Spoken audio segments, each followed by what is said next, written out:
Welcome, curious minds, to a deep dive that really offers an unprecedented look into the rarely seen underbelly of political operations. Yeah, it's quite something. Today, we're dissecting a truly candid interview with Laura Loomer. Now, she's a figure known for her aggressive investigative style and, well, controversial insider access. Definitely. And that's uniquely positioned her to reveal the raw dynamics of loyalty and power. Mm-hmm. Our source material is this fascinating conversation where Loomer really unveils her unconventional methods, the intense battles she's faced, and these unique, often surprising relationships she's cultivated within the political sphere. Yeah. It's a pretty unvarnished view into a very specific high-stakes corner of the landscape.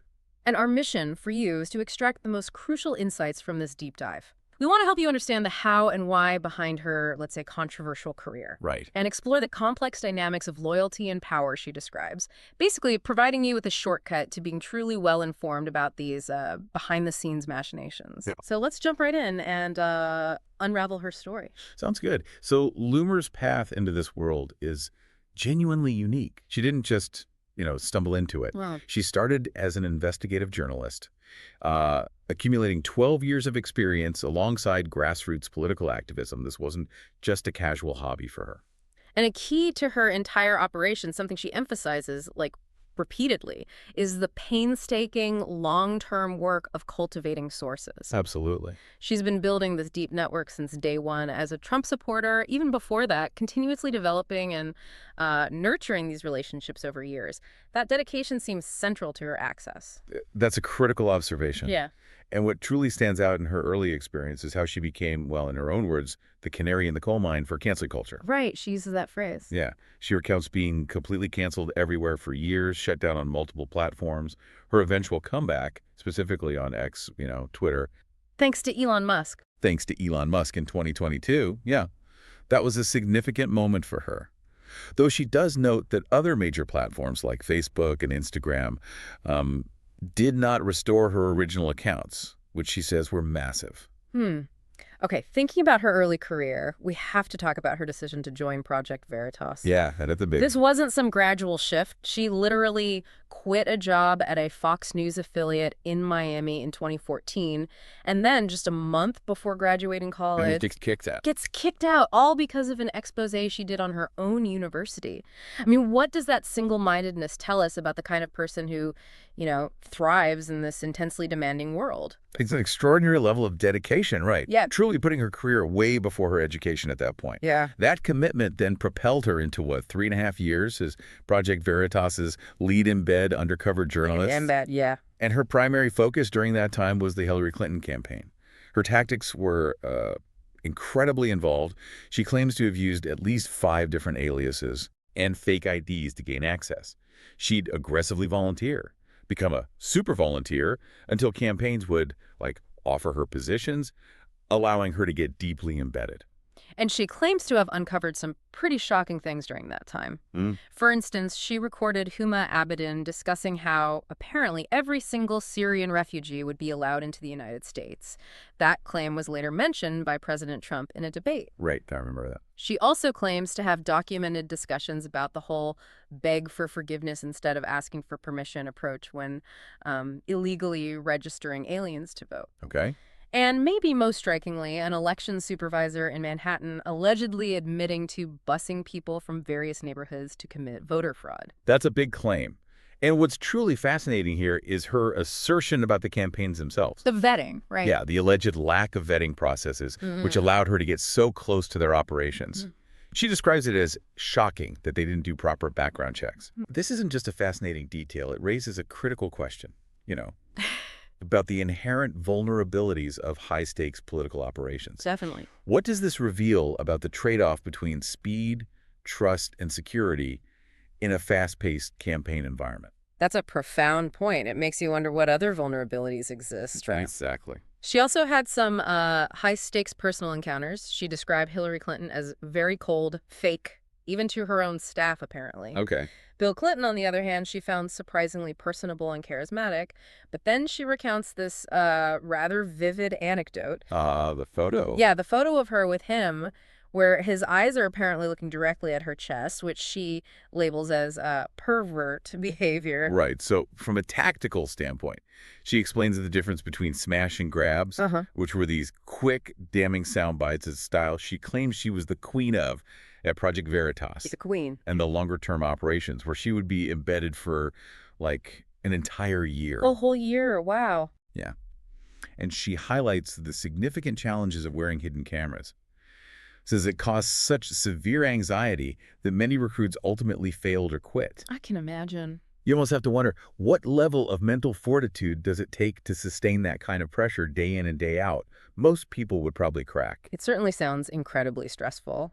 And she traces Project Veritas's growth, right, from what she calls a tiny little office to basically a household name after the 2016 election. She says they received a really big cash infusion after that Democracy Partners expose. Right, the one about alleged voter fraud and paying agitators at Trump rallies. Exactly. And she notes that the organization later adopted these intense vetting processes, even involving former CIA, FBI, and foreign intelligence officials. Right, polygraph tests, firearms training. Yeah. The works. That's quite a leap in professionalization, isn't it? Huge leap. And she credits two key mentors for her development. James O'Keefe, obviously the founder of Project Veritas, taught her the basics of intel gathering, how to develop a cover, source protection, loyalty, that sort of thing. Oh, okay. Her other mentor is Roger Stone. Ah, Roger Stone. Yeah, from whom she says she learned dark art tricks. She appreciated his unique, fearless perspective, having known him since she was like 18. 18, okay. Yeah, so this combination of maybe journalistic rigor and political strategy seems to be a defining feature of her approach. So if we unpack this further, how did Laura Loomer gain such direct access and trust from President Trump? I mean, that's a key question. It is, and she attributes it squarely to her unwavering loyalty and, well, her aggressive approach. Right. Suggesting that Trump sees part of himself in her. She claims he's always telling her that he trusts her implicitly. Okay, which brings us to a pretty significant incident, the Michael Waltz controversy, often called Signalgate. Yes, Signalgate. Loomer initiated an investigation into Michael Waltz's deputy, this guy Alex Wong, after seeing images of signal chats. Yeah. She says she quickly uncovered what she called massive red flags. Things like Wong's family connections to the Chinese Communist Party. Oh, wow. And his wife's involvement in prosecuting January 6th defendants. Okay, so red flags indeed. A pivotal moment comes when she describes a private Oval Office meeting with President Trump where she presented these findings. And then? Suddenly, Michael Waltz himself crashed the meeting to make his case. Crashed the meeting. Yeah. In the Oval. Yeah. Loomer says he was emotional, wouldn't make eye contact with her, and just kept saying he did the vetting. Talk about a tense situation in the highest office. Unbelievable. So what does this all mean for the administration's internal dynamics? Well, Loomer states that Trump was, quote, pissed off and instructed firings after that meeting. Right. However, she believes the administration has this fundamental vetting crisis. A crisis, okay. In her view, instead of outright firing people, they often just rotate or recycle them to other positions. Well, she theorizes this is a strategy to prevent former staffers from writing those tell-all books or, defecting to the opposition. Something she says was common during Trump's first term. Interesting theory. It's a fascinating theory about how loyalty and self-preservation might intersect at that level. And it seems her close access didn't always translate into a secure position for her, did it? Apparently not. Loomer claims she was offered 4 jobs by Trump that were, quote, stolen from underneath me by jealous staffers. 4 jobs. Okay, what were they? First, she says she was hired in 2023 for campaign opposition research and communications, but this got leaked to the New York Times, allegedly by staff who disliked her. Okay, number 1. She also states that she was floated for press secretary.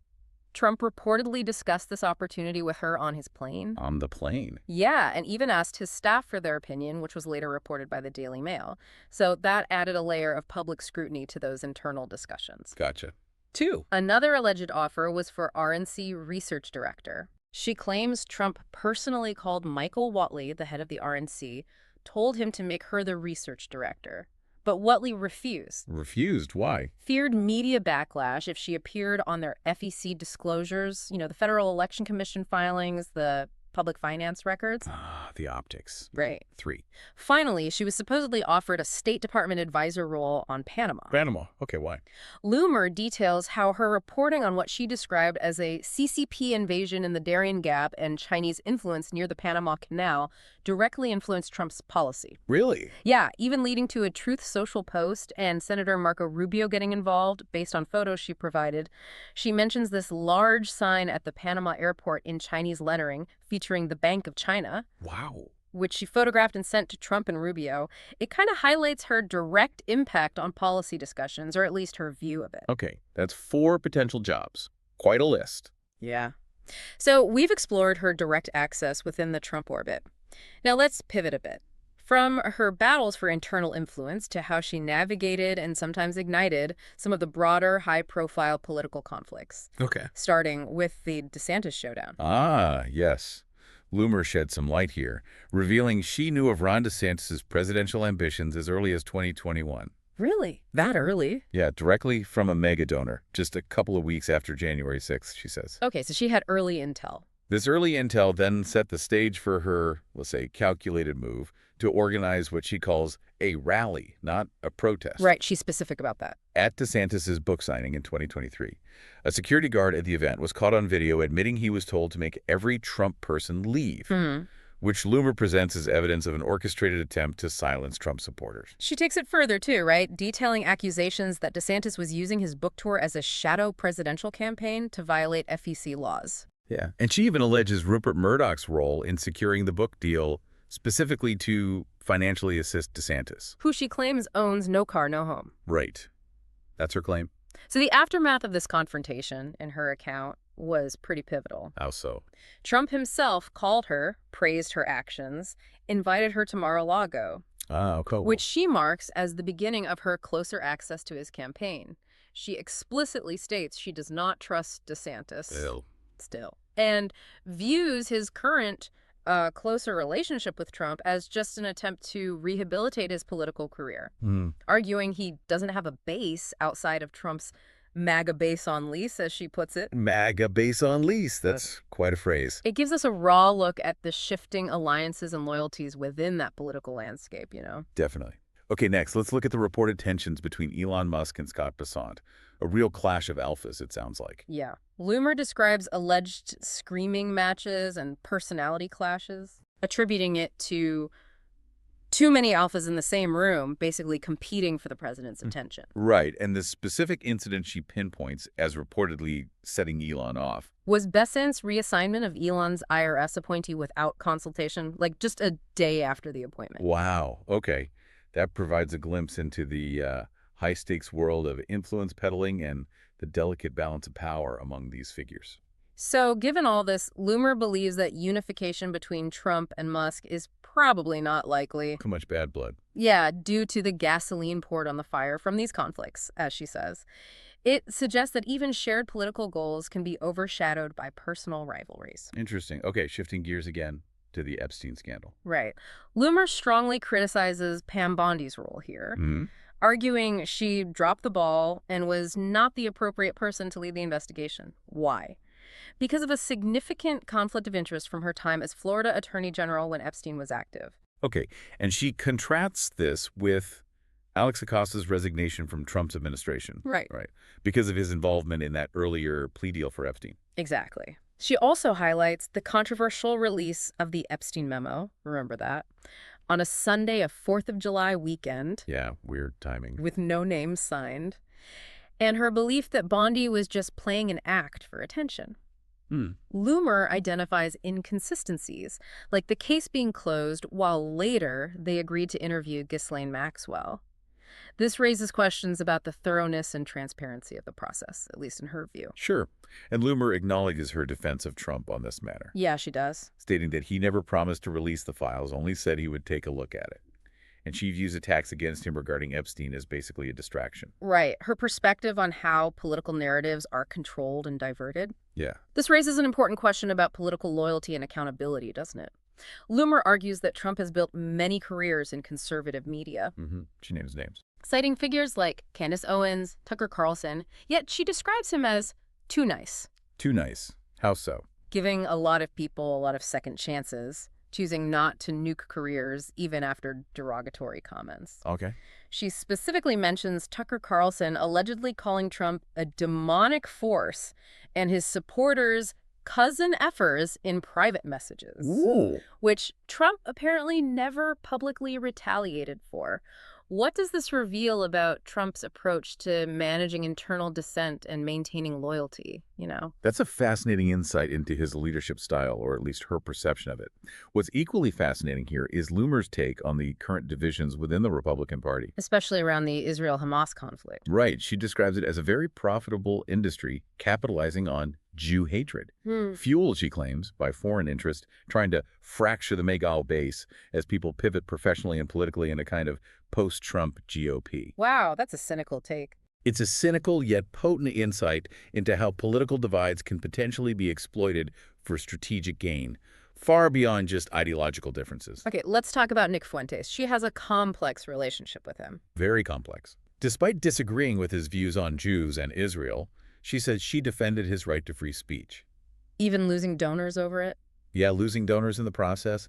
She even claims to have given him intel when he was threatened. Okay, so she supported him on principle, in a way. But despite her support, she details his public attacks on her, calling her a dog-faced bitch and the biggest whore in politics. Good grief. Which she interprets as meaning her mouth is for rent because she won't attack Trump. Okay. And she points out the irony that Fuentes named his show America First after Trump's movement, yet she claims he attacks Trump and even campaigned against him in 2024. Right. It certainly highlights the shifting, often ungrateful nature of political alliances. Ungrateful is one word for it. There's also the poignant story of her friendship with Candace Owens. Yes. Loomer shares a personal anecdote of their close friendship. Owens even picked her up after wisdom teeth surgery. Wow, that's close. Yeah. She traces Owens' career origin to a very Zionist pro-Israel conference and how Kanye West's tweet basically propelled her fame. Okay. The breaking point in their friendship, according to Loomer, was when Owens didn't help her after she was canceled. Later, Owens allegedly accused Loomer of dancing for Israel in private direct messages. Oh. Which Loomer found particularly frustrating as an American citizen who is Jewish, but not Israeli.